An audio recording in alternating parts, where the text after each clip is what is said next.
14 ದಿನ ಕಳೆದರೂ ಈ ಪ್ರಜ್ವಲ್ ರೇವಣ್ಣ ಎಲ್ಲಿದ್ದಾನೆ ಅನ್ನೋದರ ಬಗ್ಗೆ ಯಾವುದೇ ಸುಳಿವು ಸಿಗ್ತಾ ಇಲ್ಲ. ಹುಡುಕಿ ಸುಸ್ತಾಗಿರುವಂತಹ SIT ವಿದೇಶದಿಂದ ಬರ್ತಾರೆ ಅಂತ ಕಾಯ್ತಾ ಕೂತಿದ್ದಾರೆ. ಇನ್ನೊಂದು ಕಡೆಯಲ್ಲಿ SIT ಅಧಿಕಾರಿಗಳು 3ನೇ FIR ಅನ್ನು ಕೂಡ ದಾಖಲಿಸಿಕೊಂಡಿದ್ದಾರೆ. FIR ನಲ್ಲಿರುವಂತಹ ಆರೋಪಗಳೆಲ್ಲ ಸಾಬೀತಾದರೆ ಈ ಪ್ರಜ್ವಲ್ ರೇವಣ್ಣಗೆ ಜೀವಾವಧಿ ಶಿಕ್ಷೆ ಸಿಗುವಂಥದ್ದು ಗ್ಯಾರಂಟಿ. FIR ನಲ್ಲಿರುವಂತಹ IPC ಸೆಕ್ಷನ್ಗಳ ಕಂಪ್ಲೀಟ್ ಮಾಹಿತಿಯನ್ನ ನಿಮಗೆ ತೋರಿಸ್ತೀನಿ. 14 ದಿನ ಆಯಿತು. ಬರೋಬ್ಬರಿ 14 ದಿನ ಆಯಿತು. ಅಶ್ಲೀಲ ವಿಡಿಯೋ ಪ್ರಕರಣದ ಪ್ರಮುಖ ಆರೋಪಿಯಾಗಿರುವ ಪ್ರಜ್ವಲ್ ರೇವಣ್ಣ ದೇಶ ಬಿಟ್ಟು ಹೋಗಿ 14 ದಿನ ಕಳೆದೋಯ್ತು. ಇದುವರೆಗೂ ಪ್ರಜ್ವಲ್ ರೇವಣ್ಣ ಎಲ್ಲಿರೋದು, ಯಾವ ದೇಶದಲ್ಲಿರೋದು, ಯಾವಾಗ ಬರ್ತಾರೆ, ಯಾವಾಗ SIT ಬಂಧಿಸ್ತಾರೆ ಅನ್ನೋದು ಯಾರಿಗೂ ಗೊತ್ತಾಗ್ತಿಲ್ಲ. ಆದರೆ ಪ್ರಜ್ವಲ್ ರೇವಣ್ಣ ಮೇಲೆ ಕೇಸ್ಗಳು ಮಾತ್ರ ಬಿಗಡಾಯಿಸ್ತಾನೆ ಹೋಗ್ತಿದೆ. ಪ್ರಜ್ವಲ್ ರೇವಣ್ಣ ವಿರುದ್ಧ ಇವತ್ತು 2ನೇ ಸಂತ್ರಸ್ತ ಮಹಿಳೆ ಕೊಟ್ಟ ದೂರಿನ ಮೇಲೆ 3ನೇ FIR ದಾಖಲಾಗಿದೆ. ಲೈಂಗಿಕ ದೌರ್ಜನ್ಯ, ಕಿರುಕುಳ ಪ್ರಕರಣದ ಅತ್ಯಾಚಾರ ಪ್ರಕರಣವನ್ನು ಇವತ್ತು SIT ಹಾಕಿದ್ದು ಒಂದಕ್ಕಿಂತ ಒಂದು ಕಠಿಣ ಸೆಕ್ಷನ್ಗಳಲ್ಲಿ ಫಿಟ್ ಆಗ್ತಿದ್ದಾರೆ ಪ್ರಜ್ವಲ್ ರೇವಣ್ಣ. 3ನೇ FIRನ ಪ್ರಮುಖ ಸೆಕ್ಷನ್ಗಳನ್ನು ನೋಡೋದಾದ್ರೆ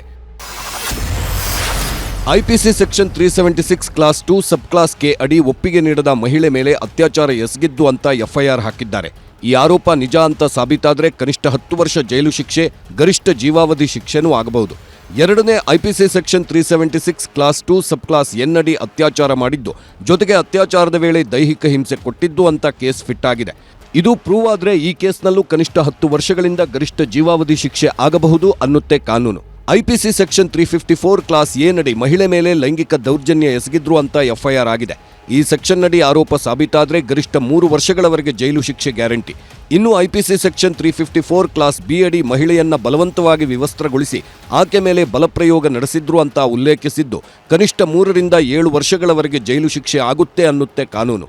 IPC ಸೆಕ್ಷನ್ 354 ಕ್ಲಾಸ್ ಸಿ ಅಡಿ ಬಲವಂತವಾಗಿ ಲೈಂಗಿಕ ದೃಶ್ಯ ಚಿತ್ರೀಕರಿಸುವುದು, ಜೊತೆಗೆ ಅದನ್ನು ವೀಕ್ಷಿಸಿದ್ದು ತಪ್ಪು ಅಂತ FIR ಹಾಕಿದ್ದು, ಇದರಲ್ಲೂ ಕನಿಷ್ಠ 3 ರಿಂದ 7 ವರ್ಷಗಳವರೆಗೆ ಶಿಕ್ಷೆ ಆಗುತ್ತೆ ಆರೋಪ ಸಾಬೀತಾದ್ರೆ. ಇನ್ನು ಕೊನೆಯದಾಗಿ IPC ಸೆಕ್ಷನ್ 506 ಅಡಿ ಕೇಸ್ ಹಾಕಿದ್ದು, ಸಂತ್ರಸ್ತೆಗೆ ಬೆದರಿಕೆ ಹಾಕಿದ್ರು ಅಂತ ಕೇಸ್ ಹಾಕಿದ್ದು, ಗರಿಷ್ಠ 7 ವರ್ಷಗಳವರೆಗೆ ಶಿಕ್ಷೆ ಆಗಬಹುದು ಅನ್ನುತ್ತೆ ಕಾನೂನು. ಪ್ರಜ್ವಲ್ ರೇವಣ್ಣ ಮನೆ ಕೆಲಸದಾಕೆ ಮೇ 8ರಂದು ಕೊಟ್ಟಿದ್ದ ದೂರಿನ ಮೇರೆಗೆ ಈ FIR ಆಗಿದ್ದು, SIT ಅಧಿಕಾರಿಗಳು ತನಿಖೆಯನ್ನು ತೀವ್ರಗೊಳಿಸಿದ್ದಾರೆ. ಪ್ರಜ್ವಲ್ ಮೇಲೆ ಸಂತ್ರಸ್ತೆ ಕೈಯಿಂದ ಬಲವಂತದ ದೂರು. ರಾಷ್ಟ್ರೀಯ ಮಹಿಳಾ ಆಯೋಗದ ಪತ್ರದ ಬಗ್ಗೆ ತನಿಖೆ. ನಿನ್ನೆಯಷ್ಟೇ ರಾಷ್ಟ್ರೀಯ ಮಹಿಳಾ ಆಯೋಗ SITಗೆ ಪತ್ರ ಬರೆದಿತ್ತು. ಸಂತ್ರಸ್ತೆ ಮಹಿಳೆಗೆ SIT ಅಧಿಕಾರಿಗಳ ಹೆಸರಲ್ಲಿ ಬೆದರಿಕೆ ಹಾಕಿ ದೂರು ಕೊಡಿಸಿದ್ದಾರಂತೆ. ಹೀಗಂತ ರಾಷ್ಟ್ರೀಯ ಮಹಿಳಾ ಆಯೋಗಕ್ಕೆ ಪತ್ರ ಬಂದಿದೆ. ಕೂಡಲೇ ತನಿಖೆ ನಡೆಸಿ ಸ್ಪಷ್ಟನೆ ಕೊಡಿ ಅಂತ ರಾಷ್ಟ್ರೀಯ ಮಹಿಳಾ ಆಯೋಗ ಆಗ್ರಹಿಸಿತ್ತು. ಈಗ SIT ಅಧಿಕಾರಿಗಳು ಆಂತರಿಕ ತನಿಖೆ ಶುರು ಮಾಡಿದ್ದಾರೆ. ಸಂತ್ರಸ್ತೆ ಮನೆಗೆ ಹೋಗಿ ಬೆದರಿಕೆ ಹಾಕಿದ್ಯಾರು? ಹೋಗಿದ್ದು SIT ಅಧಿಕಾರಿಗಳೇನಾ, ಬೇರೆಯವರ? ಸಂತ್ರಸ್ತೆಯನ್ನ 3 ಪೊಲೀಸರು ಸಂಪರ್ಕಿಸಿದ್ರ? ಮಹಿಳೆಯೇ ಸುಳ್ಳು ದೂರು ಕೊಟ್ಟು ಸುಳ್ಳು ಹೇಳಿದ್ರ? ಸಂತ್ರಸ್ತೆ ಹೆಸರಲ್ಲಿ ಯಾರಾದರೂ ಕೇಸ್ ದಿಕ್ಕು ತಪ್ಪಿಸಲು ಯತ್ನಿಸಿದ್ರ? ಹೀಗೆ ಎಲ್ಲ ಆಯಾಮಗಳಲ್ಲೂ SIT ಆಂತರಿಕ ತನಿಖೆ ಶುರು ಮಾಡಿದೆ.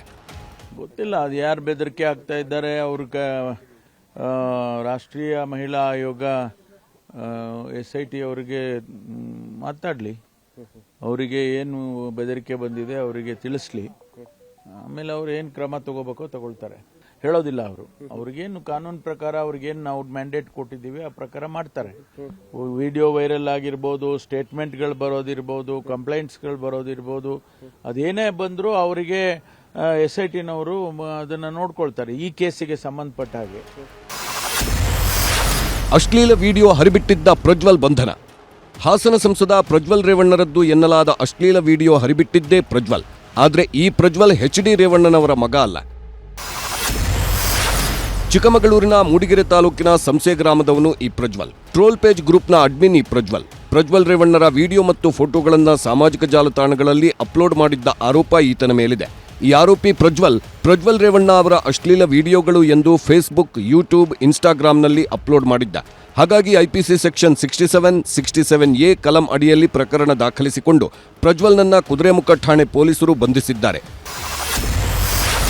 ಸಂತ್ರಸ್ತೆಯರಿಗೆ HDK ಬೆದರಿಕೆ ಹಾಕ್ತಿದ್ದಾರಂತೆ. HD ಕುಮಾರಸ್ವಾಮಿ ಮೇಲೆ SITಗೆ ಕಾಂಗ್ರೆಸ್ ದೂರು. ಪ್ರಜ್ವಲ್ ರೇವಣ್ಣರದ್ದು ಎನ್ನಲಾದ ವಿಡಿಯೋಗಳನ್ನು ಲೀಕ್ ಮಾಡಿದವರ ವಿರುದ್ಧ JDS ರಾಜ್ಯಾಧ್ಯಕ್ಷ ಕುಮಾರಸ್ವಾಮಿ ಹೋರಾಟ ಮಾಡುತ್ತಿದ್ದಾರೆ. ಆದರೆ ಹೋರಾಟದ ಹೆಸರಲ್ಲಿ ಸಂತ್ರಸ್ತೆಯರಿಗೆ ಕುಮಾರಸ್ವಾಮಿ ಬೆದರಿಕೆ ಹಾಕ್ತಿದ್ದಾರೆ ಅಂತ ಕಾಂಗ್ರೆಸ್ ನಾಯಕರು ವಿಶೇಷ ತನಿಖಾ ತಂಡಕ್ಕೆ ದೂರು ನೀಡಿದ್ದಾರೆ. ಡ್ರೈವರ್ ಕಾರ್ತಿಕ್, ವಕೀಲ ದೇವರಾಜೇಗೌಡಗೆ ನೋಟಿಸ್. ಎಸ್ಐಟಿ ಅಧಿಕಾರಿಗಳು ನನ್ನನ್ನು ಬಂಧಿಸೋಕೆ ಪ್ರಯತ್ನ ಮಾಡುತ್ತಿದ್ದಾರೆ ಅಂತ 4 ದಿನಗಳ ಹಿಂದೆ ಬಿಜೆಪಿ ಮುಖಂಡ ದೇವರಾಜೇಗೌಡ ದೂರಿದ್ರು. ಈಗ ಎಸ್ಐಟಿ ದೇವರಾಜೇಗೌಡ ಹೇಳಿದಂತೆ ನೋಟಿಸ್ ಜಾರಿ ಮಾಡಿದೆ. ದೇವರಾಜೇಗೌಡ ಜೊತೆ ಪ್ರಜ್ವಲ್ ರೇವಣ್ಣ ಮಾಜಿ ಕಾರು ಚಾಲಕನಿಗೂ ಎಸ್ಐಟಿ ನೋಟಿಸ್ ಕೊಟ್ಟಿದೆ. ನೋಟಿಸ್ ಕೊಟ್ಟ 24 ಗಂಟೆ ಒಳಗೆ ವಿಚಾರಣೆಗೆ ಬರಬೇಕು ಅಂತಾನೂ ಸೂಚಿಸಿದೆ. ಸಿಬಿಐಗೆ ಕೇಸ್ ಕೊಡಿ ಅಂತ ಮೈತ್ರಿ ನಾಯಕರ ಪಟ್ಟು. ಎಸ್ಐಟಿನೇ ಸಾಕು ಅಂತ ಮತ್ತೆ ಸರ್ಕಾರ ಬಿಗಿಪಟ್ಟು. ಎಸ್ಐಟಿ ಅಧಿಕಾರಿಗಳು ಮುಖ್ಯಮಂತ್ರಿ ಸಿದ್ದರಾಮಯ್ಯ ಮತ್ತು ಉಪಮುಖ್ಯಮಂತ್ರಿ ಡಿಕೆ ಶಿವಕುಮಾರ್ ಕೈಗೊಂಬೆಗಳಾಗಿದ್ದಾರೆ. ಪ್ರಕರಣ ಎಸ್ಐಟಿ ಬದಲು ಸಿಬಿಐಗೆ ವಹಿಸಿ ಅಂತ ಬಿಜೆಪಿ ನಾಯಕರು, ಕುಮಾರಸ್ವಾಮಿ ಎಲ್ಲರೂ ಕೇಳುತ್ತಿದ್ದಾರೆ. ಇದಕ್ಕೆ ಇವತ್ತು ಮುಖ್ಯಮಂತ್ರಿ ಸಿದ್ದರಾಮಯ್ಯ ಕೊಟ್ಟ ಉತ್ತರ ಇಷ್ಟು. ಆಗೇನಂತ ಕರೀತಿದ್ರು ಅಂತಂದ್ರೆ ಕರಪ್ಷನ್ ಬ್ಯೂರೋ ಆಫ್ ಇನ್ವೆಸ್ಟಿಗೇಷನ್ ಅಂತ ಕರೀತಿದ್ರು. ಇದೇ ಬಿಜೆಪಿ ಅವರು ಕರಪ್ಷನ್ ಬ್ಯೂರೋ ಆಫ್ ಇನ್ವೆಸ್ಟಿಗೇಷನ್. ದೇವೇಗೌಡರು ಏನಂತ ಕರೀತಿದ್ರು ಗೊತ್ತಾ? ಚೋರ್ ಬಚಾವ್ ಸಂಸ್ಥೆ ಅಂತ ಕರೀತಿದ್ರು. ಈಗ ಇದಕ್ಕಿದ್ದಲ್ಲೇ ಸಿಬಿಐ ಬಗ್ಗೆ ಪ್ರೀತಿ ಬರುತ್ತದೆ. ನಾವು ಈ ಸಿಬಿಐ ಕೊಟ್ಟಿದ್ವಲ್ಲ, ಡಿ ಕೆ ರವಿ ಕೇಸ್ ಕೊಟ್ಟಿದ್ದು ಏನಾಯ್ತು? ಇದು ಲಾಟ್ರಿ ಕೇಸ್ ಕೊಟ್ಟಿದೆ ಏನಾಯ್ತು? ಜಾರ್ಜ್ ಕೇಸ್ ಕೊಟ್ಟಿದೆ ಏನಾಯ್ತು? ಪರೇಶ್ ಮೆಸ್ತಾ ಕೇಸ್ ಕೊಟ್ಟಿದೆ ಏನಾಯ್ತು? ಒಂದಾದ್ರೂ ಶಿಕ್ಷೆ ಆಯ್ತಾ? ಡಿ ಕೆ ಶಿವಕುಮಾರ್ ಇನ್ವಾಲ್ವ್ಮೆಂಟು ಇಲ್ಲ, ನನ್ನ ಇನ್ವಾಲ್ವ್ಮೆಂಟು ಇಲ್ಲ, ಯಾರ ಇನ್ವಾಲ್ವ್ಮೆಂಟು ಇಲ್ಲ. ಕಾನೂನು ಪ್ರಕಾರ ಎಸ್ಐಟಿ ಕಾನ್ಸ್ಟಿಟ್ಯೂಟ್ ಮಾಡಿದೀವಿ. ನನಗೆ ನಮ್ಮ ಪೊಲೀಸ್ನವ್ರ ಮೇಲೆ ವಿಶ್ವಾಸ ಇದೆ, ನಂಬಿಕೆ ಇದೆ. ಇಷ್ಟೆಲ್ಲದರ ಮಧ್ಯೆ ಎಚ್.ಡಿ. ರೇವಣ್ಣ ಮೇಲೆ 2ನೇ ಸಂತ್ರಸ್ತೆ ಕೊಟ್ಟಿರುವ ಲೈಂಗಿಕ ಕಿರುಕುಳ ಪ್ರಕರಣಕ್ಕೂ ಎಸ್ಐಟಿ ಜೀವ ಕೊಟ್ಟಿದೆ. ಎಚ್.ಡಿ. ರೇವಣ್ಣ ಅವರ ಬೆಂಗಳೂರು ಮನೆಯಲ್ಲಿ ಸಂತ್ರಸ್ತೆಯನ್ನ ಕರ್ಕೊಂಡು ಬಂದು ಮಹಜರು ಮಾಡಿದ್ರು.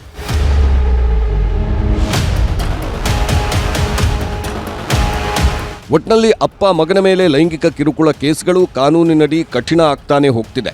ಅಪ್ಪ ಮಗನಿಗೆ ಕಂಟಕವಾಗ್ತಿರೋದಂತೂ ಸತ್ಯ. Bureau report, news 18 Kannada. ಕನ್ನಡಿಗರ ನೆಚ್ಚಿನ ನ್ಯೂಸ್ 18 ಕನ್ನಡ ಈಗ ವಾಟ್ಸ್ಆಪ್ನಲ್ಲೂ ಲಭ್ಯ. ಕರ್ನಾಟಕ, ದೇಶ ವಿದೇಶಗಳ 360 ಡಿಗ್ರಿ ಸುದ್ದಿಯ ವಿವರಗಳನ್ನ ನಿಮ್ಮ ಕೈ ಬೆರಳುಗಳಲ್ಲೇ ಪಡಿಲಿಕ್ಕೆ ಈ QR ಕೋಡ್ ಅನ್ನ ಸ್ಕ್ಯಾನ್ ಮಾಡಿ, ನಮ್ಮ ಚಾನಲ್ ಫಾಲೋ ಮಾಡಿ, ನೋಟಿಫಿಕೇಶನ್ ಆನ್ ಮಾಡಿ.